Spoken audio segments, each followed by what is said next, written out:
What up, weebs? Welcome back to another anime discussion video. Today, talking about the highly acclaimed Dandadan.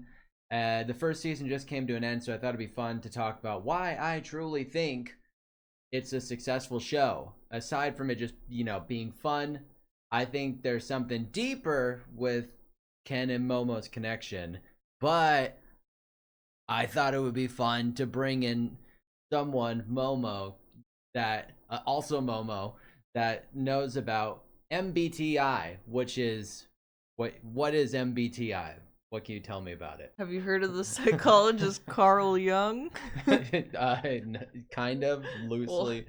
Well, he made it up, basically just a way to categorize personalities. The relationship between Ken and Momo is really unique. A lot of people perceive them outwardly as like tsunderes. Like, I don't personally think they're totally tsundere characters. They're both tsundere? They kind of have... It's because they're, like, very, like, combative.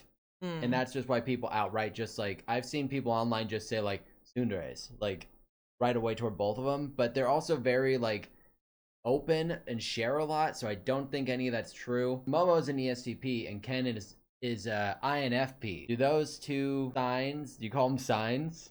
I'm like thinking like Tauruses, types. Those two types mesh well naturally, like generally speaking.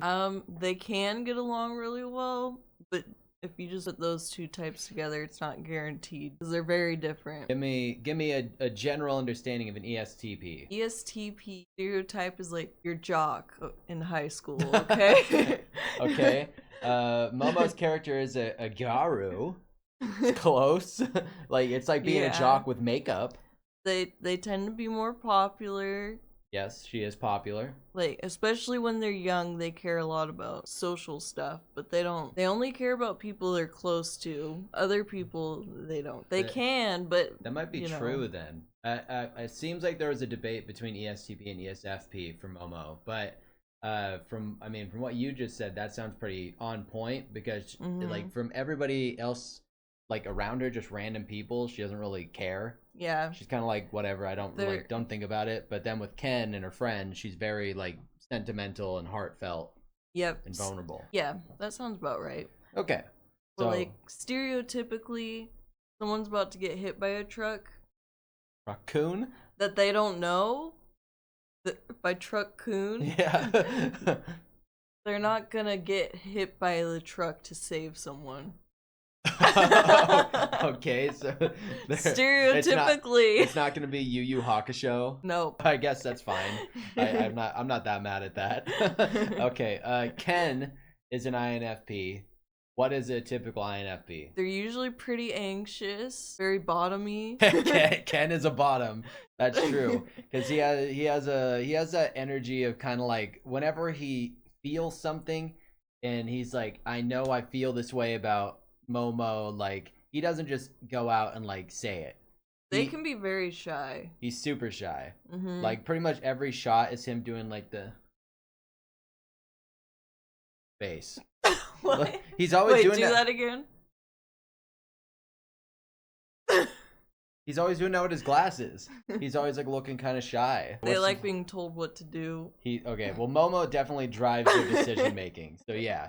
Why do you... Okay, so both of those to me sound pretty on point. And in the comments, if you care about MBTI, you can discuss or let me know if I'm wrong. So why do you think those two pair so well together? Because I think that I compare the show to Space Dandy a lot because it's like with Space Dandy, you're kind of along for the ride and it's fun and you kind of meet a cool cast of characters, but it's like the main core three characters that you're just super... In Dandy especially, that you're super invested in and get an affection for, and they could kind of do whatever, and you're just kind of like, oh, I just love watching them do it. And that's kind of what this show essentially is. It's like, as long as Momo and Ken are kind of doing it together, and now Gigi's in the show, like I think I'd be happy just watching them go to go to Walmart. They're both very different types. The opposites attract, kind of thing. They balance each other out. One person is good at one thing, whereas that like Momo would be bad at the other thing. Or like Momo's bad at the thing Ken's good at. Kind of. Do you think as an anime viewer that's or just any show viewer that's a good main cast to drive a show? I like seeing like characters that are pretty different interact with each other, or like an unlikely pairing. Yeah. You know? Yeah, and I think one thing that I saw online was there's this guy just going on like a kind of a schizo rant about like why the show wasn't good because it wasn't realistic that a nerdy guy wound up with a popular girl. Because Ken is funny and he's insightful, and I'm like, if you're funny and insightful and you have personality and you have like a hobby that you're really invested in and passionate about, you already did like 90% of what people like are gonna find interesting in someone. Like looks are a big thing for like getting in like into someone too, but if you're not funny and have personality, it doesn't really matter. Yeah. So like being popular and just hot, it's like just as unrealistic that like they planned a relationship that works out. Yeah, and I feel like girls don't care as much about looks and social status as men do. yeah. In like heteronormative relationships. Yeah. Well, okay, yeah, I don't know. I just thought this would be like kind of an interesting chat about what I think makes it Dan work really well and makes it stand out.